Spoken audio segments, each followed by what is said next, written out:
I'm Cullen, the CMO of BlastWave. What we want to talk about today is essentially at the beginning of our Defensible Architecture webinar series, where we're going to talk about how you can build an OT network that will resist and prevent the attacks that are common today, and specifically addressing some of the main attack vectors to get used.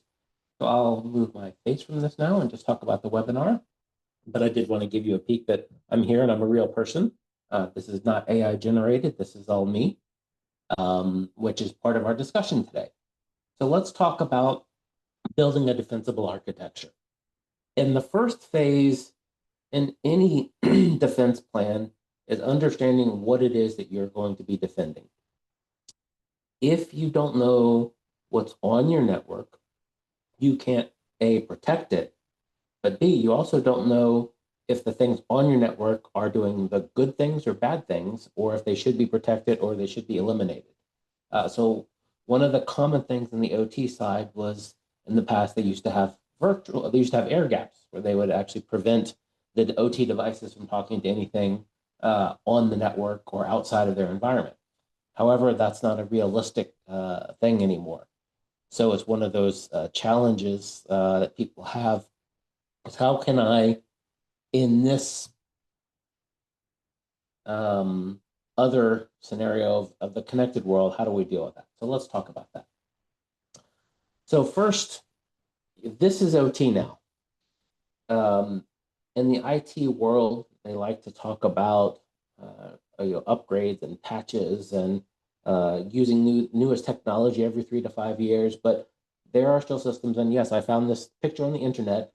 I think it was from either 21 or 22, and it shows a Windows 98 system running a PCB manufacturing location, essentially.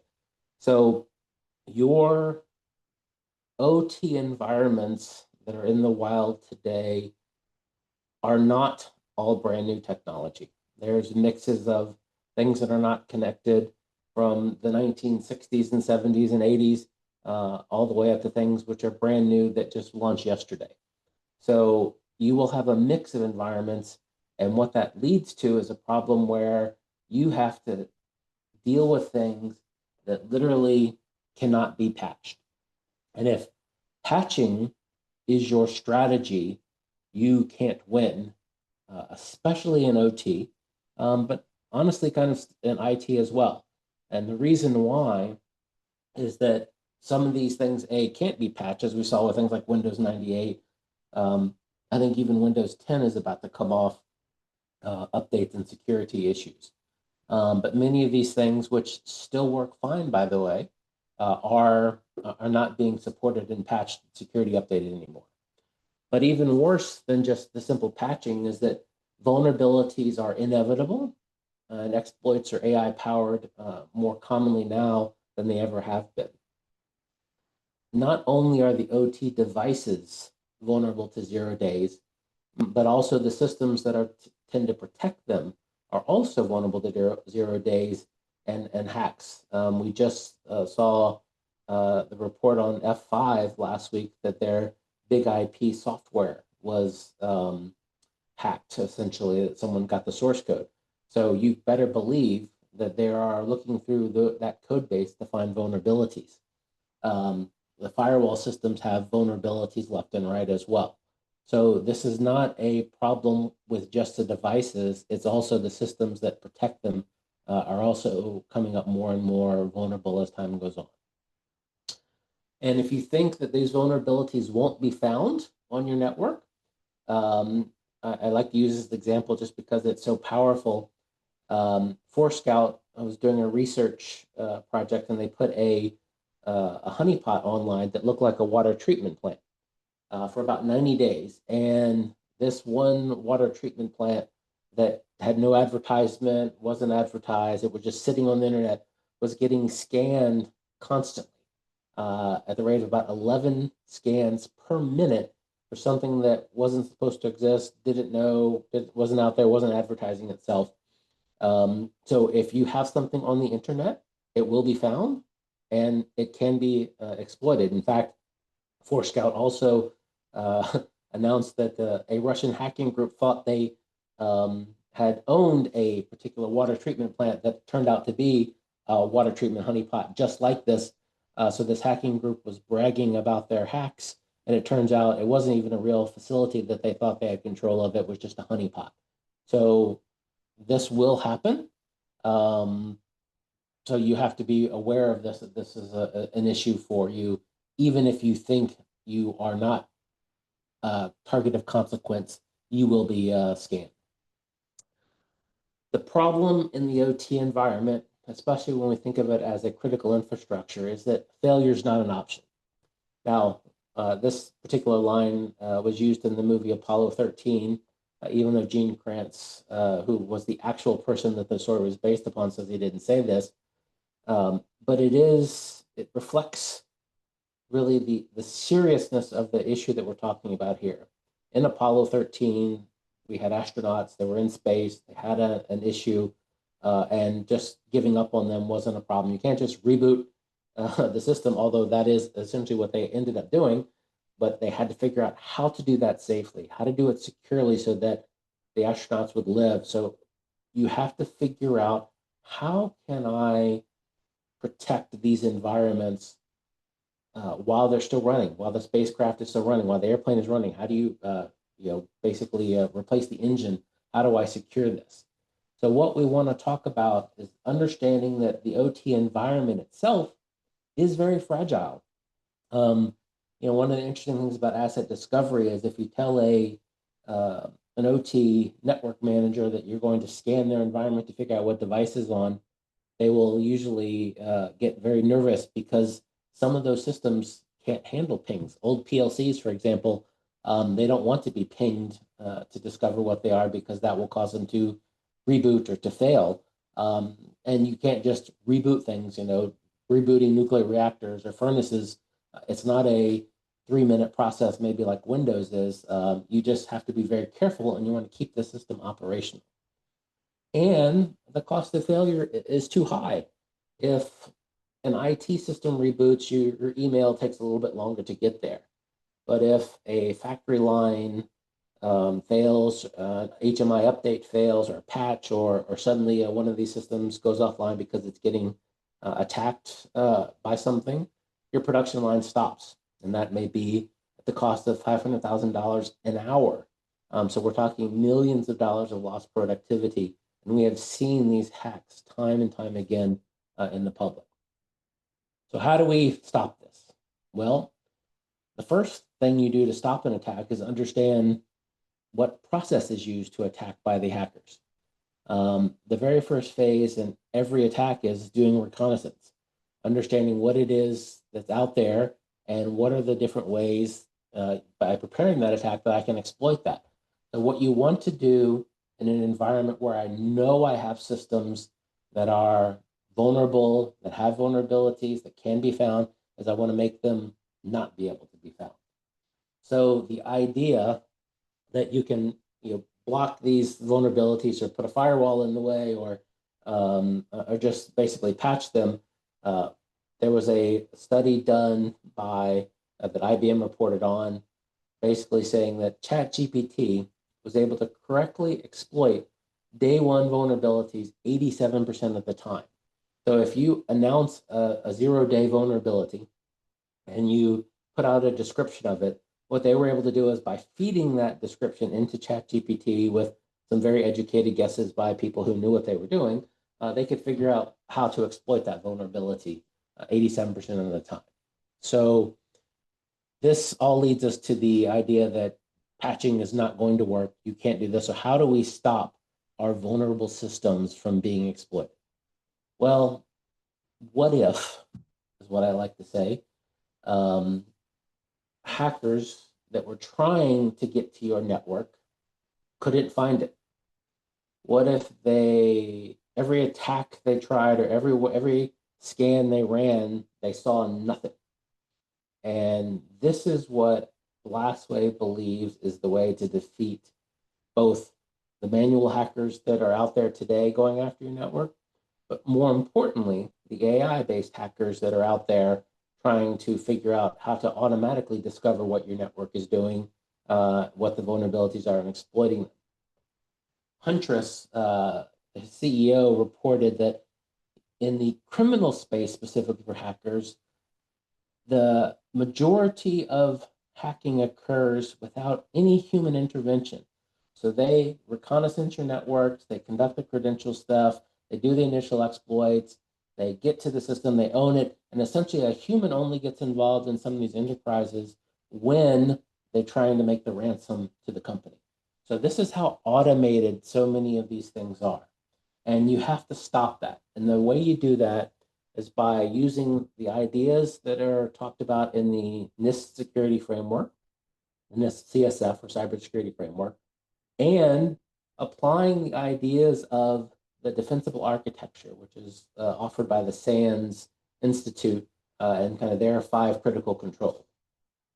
So the first thing we want to talk about is the identification of devices, which happens to be in both of those security frameworks. And I can't protect a network unless I know what is on that network. We have found at BlastWave that every project that has identification on it makes our life so much easier. And there are 2 ways you do this. Some people have spreadsheets that they maintain with all the devices. Sounds horrible and manual, but there are companies that do that, and they do it very well because they have a rigid process for introducing things onto the network. There are other customers that we run into who have no idea what's on the network. So they'll go and buy someone like Dragos or Nozomi or ForScout or Armis or Phosphorus or one of these other vendors that do asset discovery, and they can basically put together, here are all the devices that are on the network. They understand what type of devices they are. Many of these systems also even give you what those devices are talking to from a network map and what they need to talk to and what protocols. So for BlastWave, what we do to start building that security around the devices is we can take and do massive imports of those devices.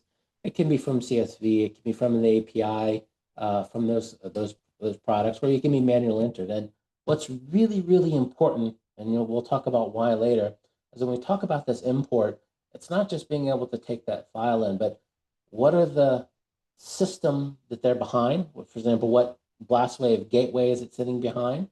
What group, what type of device is this? And let's automatically create names for these, because one of the things we'll talk about is how we use, rather than using IP addresses, the dynamic DNS assigned to these names is important. So when we import these devices, we can associate them with the right physical gateway.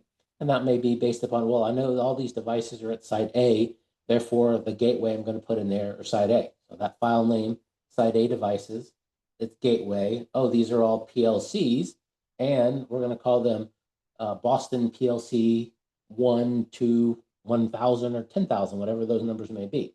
So we can create very easily not only the individual importing the devices, but the groups that they are associated with and the gateways that they have to connect to.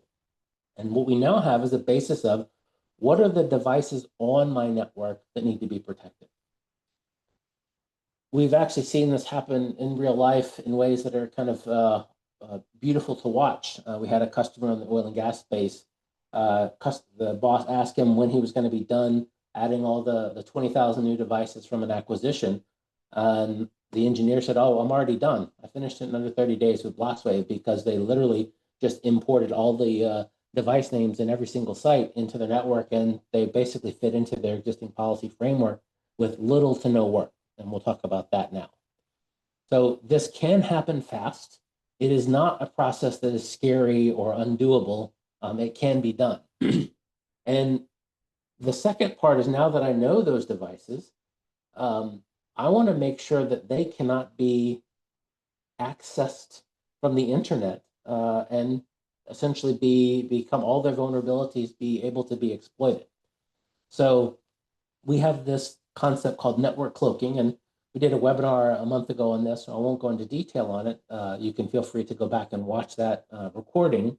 But what's important about network cloaking is it operates the same way that OT networks do.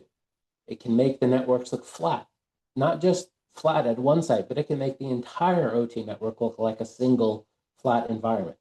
It does not require downtime. There is no segmenting, unplugging firewall ports and configuring new VLANs and rebooting switches and adding more policies to the firewall, which require a reboot. It doesn't require all that. You don't have to, very importantly, change the IP addresses of the devices that are out there. So even if they come installed with a default IP address, or default IP range, all of that can be managed and as part of the overall, this underlay and overlay technology that we have in our network cloaking. And what they help you do, and I'll talk about how they do this, is they help you create both a virtual air gap for OT networks, as well as they're very simple to segment this out, because this is the next part of the equation. I've now know which devices I have. I have built a network infrastructure that I can now build security on top of that looks like the network even before I touched it. So your OT network doesn't have to change the way it's operating today. So what we then do is now let's take that OT network and say, I want to make sure that it's segmented properly so that only the users and the devices that need to talk to each other can. Everyone else, it looks like there isn't a true air gap involved so that they cannot talk to them. So in a secure overlay environment, individual devices can only talk to the devices that are allowed to. And we do this, again, the cloaking webinar talks about it some more, but not only do we have a layer 3 overlay for security, but we also have a secure layer 2 overlay so that each device can be segmented into its own thing, so it can't talk to any other devices except what it is permitted to allow to. Even if you think you're just going to do a layer 2 ping, or you're going to do a scan at the MAC address layer, we function as a SDN type controller in that environment to do layer 2 segmentation as well as layer 3 segmentation. And as I kind of illustrate here, if I have this device A on this network, I can make it so that this device can only talk to the controller that is sitting on this device and not any of the rest of the devices. And why is this important? Well, if someone walks up to that PLC or device and puts a USB stick in it, and that is infected with malware, one of the big things you want to prevent is don't let this device infect any of the rest of the devices on the network. So although you may think, well, they're all PLCs, they can talk to each other, but if they don't need to, if they only need to talk to the controller and only using specific protocols, let's make sure that they can only talk to what they need to. And we don't want remote workers or other users accessing a device that they don't need to. So if I'm only allowed to operate at site A, I shouldn't be able to see anything on site B or D or C or anywhere else in the network.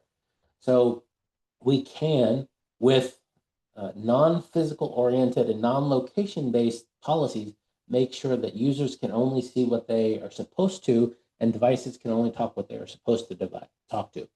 And I want to show this kind of graphically because I think it's a very interesting concept that scales way beyond anything you've seen from traditional firewalls. We have users and groups. Again, you can see there's this one in particular has thousands of users, and it's based upon an identity.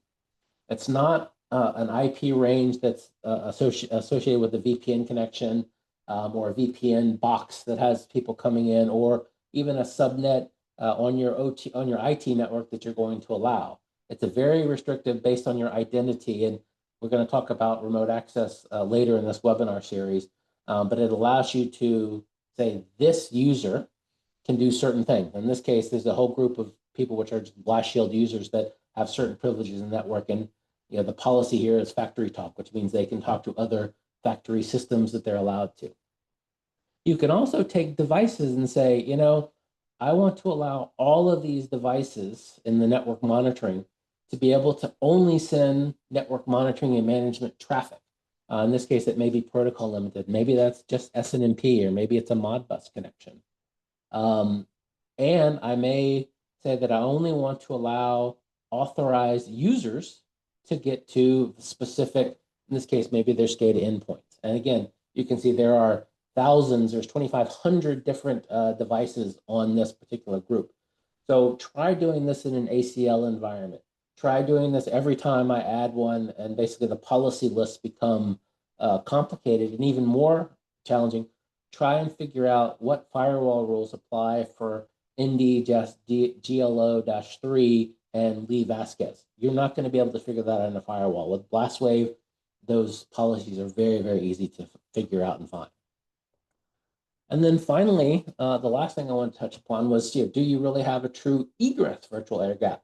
Because one of the problems, for example, with that USB example I gave, if someone comes in and they plug a USB stick into that device, what happens is that device will then phone home. So the idea is most devices, if not all of them in the OT network, shouldn't be able to talk to the network outside into the internet at all. So our system gives you the ability to say, nope, by default, not a single device can talk to the outside. And you'll actually see we have policies, which is a little bit of what I just showed in terms of letting the different groups and services talk to each other.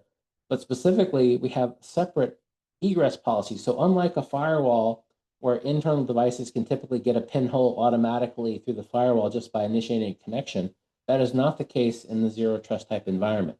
You have to explicitly say, I'm going to enable a policy for specific endpoint groups, for specific endpoint services to access out. And maybe that's DNS. Our system does DNS, a dynamic DNS based upon those dynamic names we talked about when we enter in these devices so that all the devices have predictable names. But you may not want them to allow DNS because DNS, by the way, is also can be hacked and can be used for evil, not necessarily good. So we by default block all egress traffic, which is not always the case in a firewall environment. So you have to manually make the choice to allow traffic to go out. Even things like checking for patches can be blocked and done locally in the OT environment. And this really, what it results in is an environment where you have network cloaking so that your network can't be seen unless the user is authorized to see that. And if hackers attempt reconnaissance, they get nothing.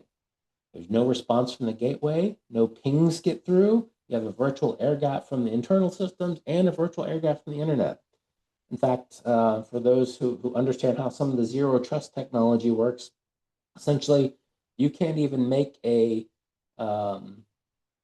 blast shield gateway respond to you unless the orchestrator has basically connected to it and said, this user is allowed to talk to you and perform that across a secure communications channel. And we'll talk a little bit more next webinar about how the remote access works. But we use single packet authentication to even make the orchestrator respond. So unless you have an authenticated connection, you're not getting any response from BlastWave. So an AI can do all the scans at once. It can try and find who you are, but it's not going to get any vectors. And what we think is important is that instead of monitoring these breaches with those continuous monitoring solutions, we want to prevent them. We want to make it fail so that when hackers try, they don't succeed. And even more importantly, in today's environment, the automated AI systems that are out there by criminals, by hostile nation states, they don't succeed either because there's no response to any of their AI-based probes. So BlastWave prevents industrial cyber attacks. We don't just monitor them, we don't detect them, we prevent them because the user can't find you in this case. And we'll talk next time more about on the remote access side and how we stop the credentials theft in a very unique way. We've got about 5 minutes left, so I want to open up for questions if anyone has any. I'll be happy to answer them. As I mentioned, just as a reminder, there are 4 more or 3 more. I can't remember how many more. There's a couple more webinars in the series. Whatever directed you to register for this one, we'll have webinar series 2, 3, and 4 coming up. talking about more of the things about how you can build this defensible architecture. But fundamentally, we wanted to start with the devices you're protecting, because at the end of the day, as I said, if you don't know what you're protecting, you're going to fail at protecting. All right, so it doesn't look like I see any questions coming in. So I did want to thank everyone for joining. If you have any questions or would like to get a copy of this, my email is at cam at blastwave.com. So feel free to reach out. I'm happy to share the slides with you. Or if you have any questions or would like to see a demo of some of the things I've shown here and how we do that, we're happy to do that. So thanks and have a good day.